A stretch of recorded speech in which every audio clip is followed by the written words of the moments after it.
हिमालय, जहाँ बर्फ में समय सोता है और हवाएं प्राचीन मंत्रों की गूंज लिए चलती हैं। कहते हैं बर्फ की गहराइयों में एक ऐसी मूर्ति छिपी है जो भोलेनाथ की सबसे विशाल और सबसे रहस्यमयी प्रतिमा है।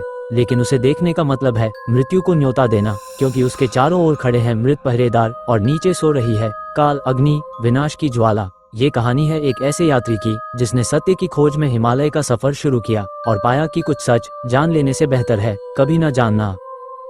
कही अनकही बातें, हिंदी हॉरर स्टोरी। रात का समय था, बाहर तेज ठंडी हवा चल रही थी और मैं अपने कमरे में पुराने लकड़ी के मेज पर रखी एक मोटी धूल से ढकी डायरी पलट रहा था। अचानक टक टक दरवाजे पर दस्तक हुई। इतनी रात को कौन हो सकता है, मैंने सोचा। दरवाजा खोला तो सामने खड़ा था एक बूढ़ा साधु, सफेद बाल, लाल आंखें और हाथ में तांबे का त्रिशूल।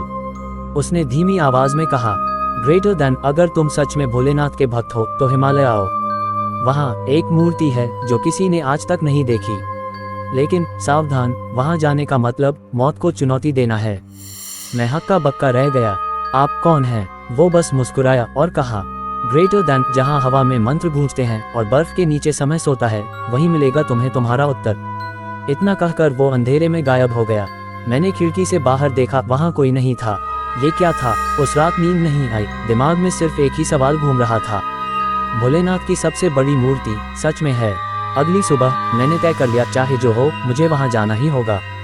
थोड़ा सा सामान, कैमरा, टॉर्च और बाबा की दी हुई एक लाल कपड़े में लिपटी राख, ये सब लेकर मैं बस में बैठ गया जो उत्तराखंड के एक छोटे से कस्बे तक जाती थी।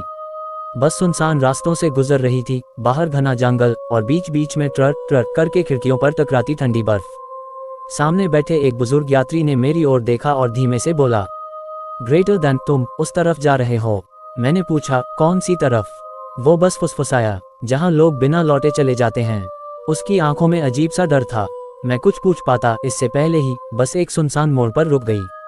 ड्राइवर बोला, ग्रेटर देन, आगे सड़क खत्म, यहीं से पैदल जाना होगा। मैं बैग कंधे पर डालकर बर्फीले रास्ते पर चल पड़ा। हवा इतनी ठंडी थी कि सांस लेना मुश्किल हो रहा था। दूर दूर तक कोई इंसान नहीं, सिर्फ बर्फ, पहाड़ और कभी कभी कानों में गूंजता, ओम नमः शिवाय, ओम नमः शिवाय। मैंने मुड़कर देखा, वहां कोई नहीं था। जैसे जैसे मैं ऊपर चढ़ रहा था, आसमान काला होता जा रहा था। सूरज छिप गया और बर्फ के बीच धुंध उतर आई। तभी मेरे सामने पहाड़ की चोटी पर धुंध में एक विशाल आकृति दिखाई दी। क्या ये वही भोलेनाथ की सबसे बड़ी मूर्ति थी या कोई और? अचानक पीछे से बर्फ पर कदमों की आवाज आई, चर्र चर्र चर्र। मैंने मुड़कर देखा, लेकिन वहां सिर्फ धुंध थी। सर्द हवा इतनी तेज चल रही थी कि कान सुन्न हो रहे थे, मगर चर्र चर्र कदमों की आवाज अब और पास आ रही थी। कौन है? मैंने ऊंची आवाज में पूछा, लेकिन जवाब में बस बर्फ की ठंडी सिसकी सुनाई दी। मैंने टॉर्च जलाकर पीछे रोशनी डाली। सिर्फ बर्फ पर गहरे पैरों के निशान, और हैरानी की बात यह कि ये निशान इंसानों के नहीं थे। ये किसी जानवर के जैसे लग रहे थे, लेकिन पंजों के बीच मानव उंगलियों जैसे निशान।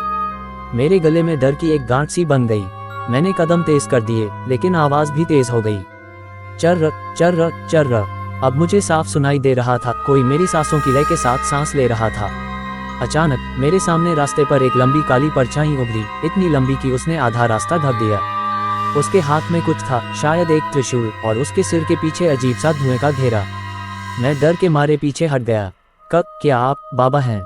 उस परछाई ने कोई जवाब नहीं दिया, बस धीरे धीरे हाथ उठाया और दूर पहाड़ की चोटी की ओर इशारा किया।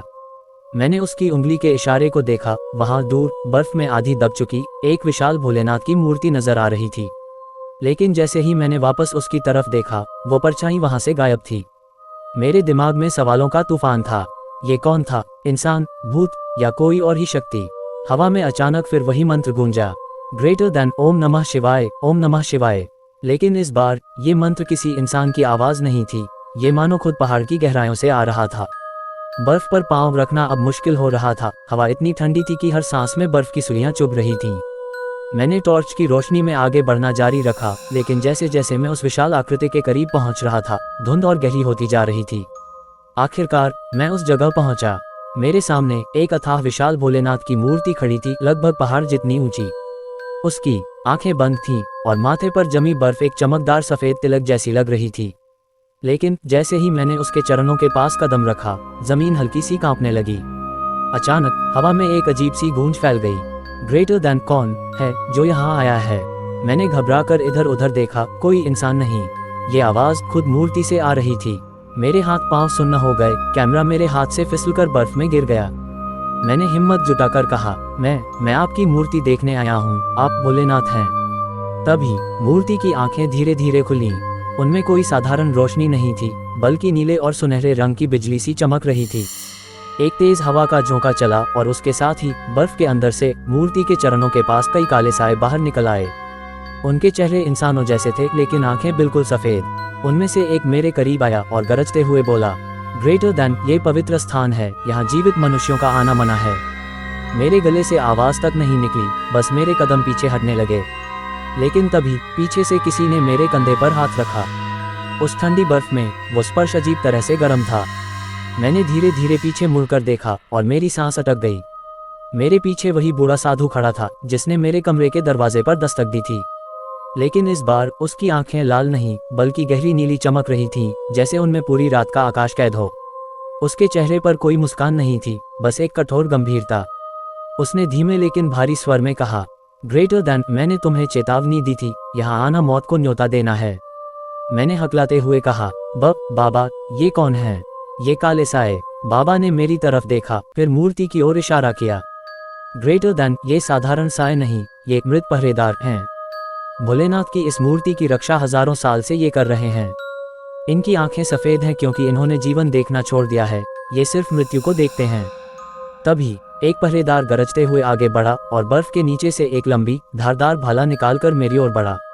मैंने पीछे हटने की कोशिश की, लेकिन मेरे पैर बर्फ में धंस गए। भाले की नोक मेरी गर्दन से बस कुछ इंच दूर थी। अचानक बाबा ने अपने तांबे के त्रिशूल को जमीन पर मारा।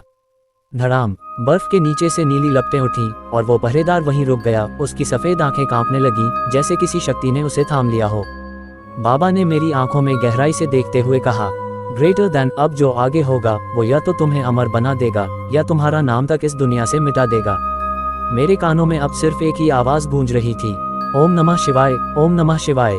लेकिन इस बार ये मंत्र मूर्ति की आंखों से निकल रहा था, जैसे वो मुझे सीधे बुला रही हो। बाबा की आंखें अब और भी चमक रही थीं। वो धीरे धीरे मुझे मूर्ति के चरणों की ओर ले गए। बर्फ इतनी ठंडी थी कि ऐसा लग रहा था पैरों में खून जम जाएगा, लेकिन जैसे जैसे मैं मूर्ति के करीब पहुंचा, एक अजीब सी गर्मी मेरे शरीर में फैलने लगी। अचानक मूर्ति की आंखों से निकली नीली रोशनी मुझे पूरी तरह घेरने लगी। मेरे कानों में अब सिर्फ मंत्र नहीं, बल्कि एक गहरी दिव्य आवाज गूंज रही थी, ग्रेटर देन, तुम जो यहाँ तक पहुँचे हो, क्या मृत्यु को स्वीकार करोगे या अमृतत्व का बोझ उठाओगे? मेरा दिल तेज धड़कने लगा। मैंने घबराकर कहा, मैं सिर्फ सच्चाई जानने आया हूँ। मैं कोई शक